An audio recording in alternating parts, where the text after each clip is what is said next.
aqueles que protegem direitos da personalidade. Bom, e mesmo ali, não se vê que no caso de violação desses direitos da personalidade, haja possibilidade de pena de prisão. Ali está o direito de resposta e a indenização. Mas a pena de prisão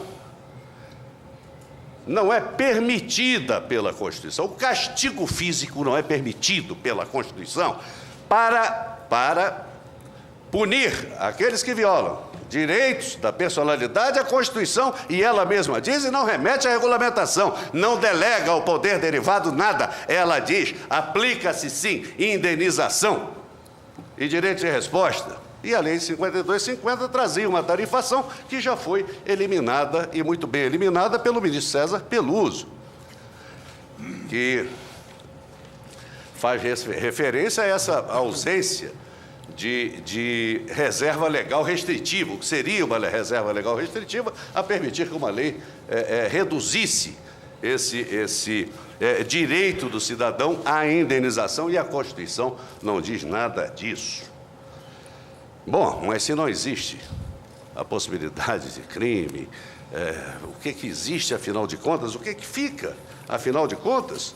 Se nós reconhecermos que é absolutamente livre a manifestação, que não deve haver nenhuma lei punitiva, fica assim, autoaplicável esse dispositivo constitucional que diz que se deve indenização e direito de resposta.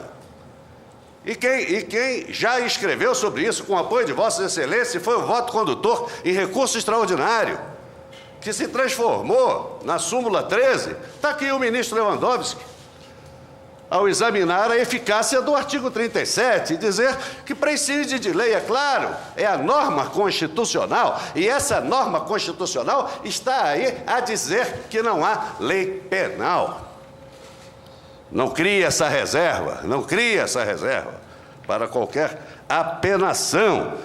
Bom, e aí ficamos como? Recorro novamente ao ministro César Peluso, o que é temerário.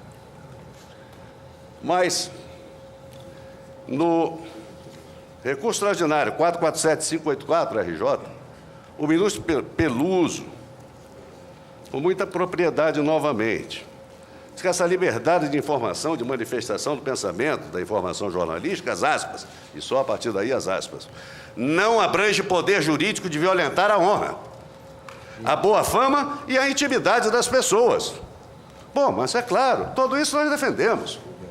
Ninguém está aqui a defender a possibilidade de violentar a honra das pessoas, a intimidade, a vida privada. Nada disso não. É que entre isso e o que nós postulamos, há uma linha divisória clara, visível, maior do que a muralha da China, que é o artigo 37 da Constituição, novamente, ministro. Novamente o artigo 37 da Constituição.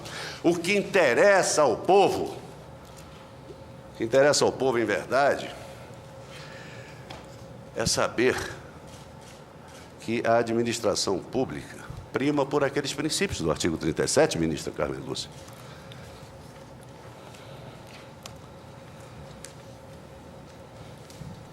Essa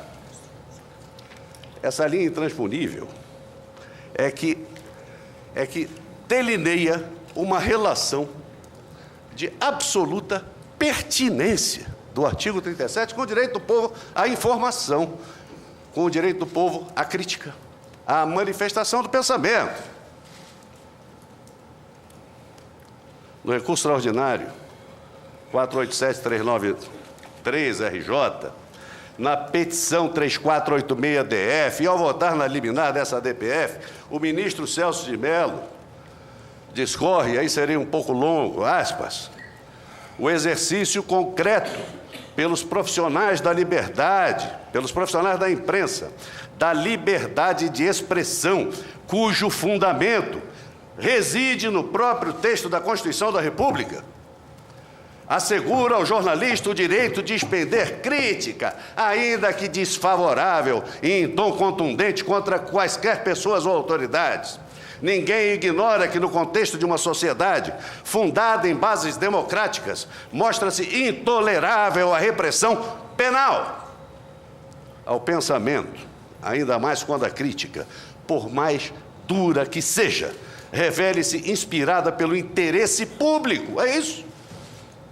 É isso. Isso é subjetivo? Não é não. O interesse público está lá ditado pelo artigo 37, prioritariamente, digo eu, e decorra da prática legítima de uma liberdade pública de extração eminentemente constitucional, e segue o ministro Celso Mello. Não se pode desconhecer que a liberdade de imprensa, enquanto projeção da liberdade de manifestação do pensamento e de comunicação, reveste-se de conteúdo abrangente por compreender, dentre outras prerrogativas relevantes que lhe são inerentes: a. o direito de informar, b. o direito de buscar a informação, c. o direito de opinar e d. o direito de criticar.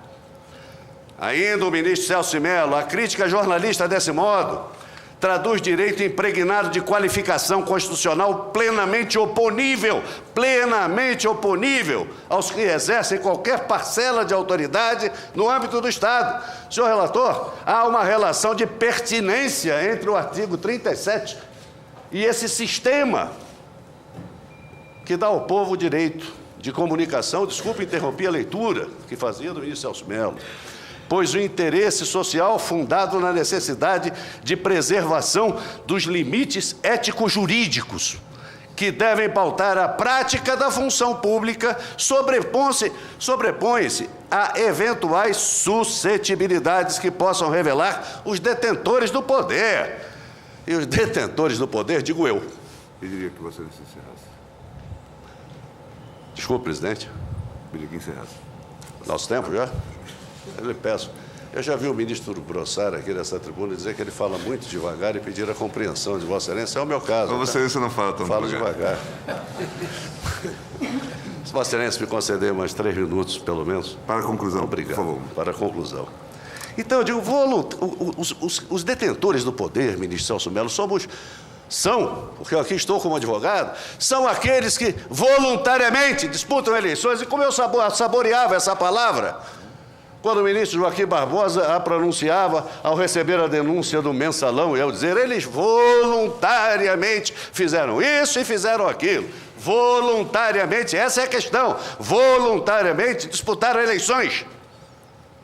Ou fizeram um concurso público, ou concordaram em ser nomeados, sempre para desempenhar o quê? O poder em nome do povo. Bom, e são Vossas Excelências, e são os deputados, os senadores, quase todos, se não todos, aliás, todos os servidores nesse país ou gozam de inviolabilidade, ou gozam de imunidade, ou de foro especial por prerrogativa de função, ou de ritos especiais, e é o Código Penal, para algum esquecido, ainda isenta o funcionário público, qualquer funcionário público no exercício da sua função, de ser acionado por qualquer cidadão por crime contra a honra. O Ministério Público, eu gostaria de dar uma palavra, meu caro procurador, uma palavra carinhosa ao Ministério Público, que foi contra essa postulação, que é uma postulação do povo. Os constituintes de 88 lutaram muito para um Ministério Público que sirva ao povo como vem servindo. Saiba, Vossa Excelência, que eu não luto aqui pela imprensa, em função do jornalista, do diretor do jornal. Esse é um direito do povo. E a utilidade que a imprensa tem é essa de fiscalizar, sim, porque o ideal é que cada um fiscalizasse. Isso é impossível. Alguém tem que fiscalizar. Bom, existem os órgãos públicos que o fazem, nem sempre com muita eficiência. E, nesse caso, eu repito, Rui Barbosa, sem lhe dizer a íntegra das palavras, não as tenho de cor, mas o sentido é que a imprensa, nesse caso, são os olhos do povo. E eu requeiro, sim, que toda essa lei seja banida do mundo das leis, que desapareça a possibilidade de aplicação de pena a jornalista e ao responsável pela publicação sempre que houver uma relação de causalidade entre a publicação e o direito do povo. Sempre que houver uma relação de causalidade. Nunca, jamais com a violação de direitos da personalidade. E que nós possamos ter um país em que todas as opiniões possam se contrapor e o povo possa controlar o Estado, e não o Estado controlar o povo, como temos hoje. Obrigado. Obrigado. Obrigado, presidente, pelo tempo a mais. Pelo amicus curiae, artigo 19, Brasil, a doutora Juliana Vieira dos Santos.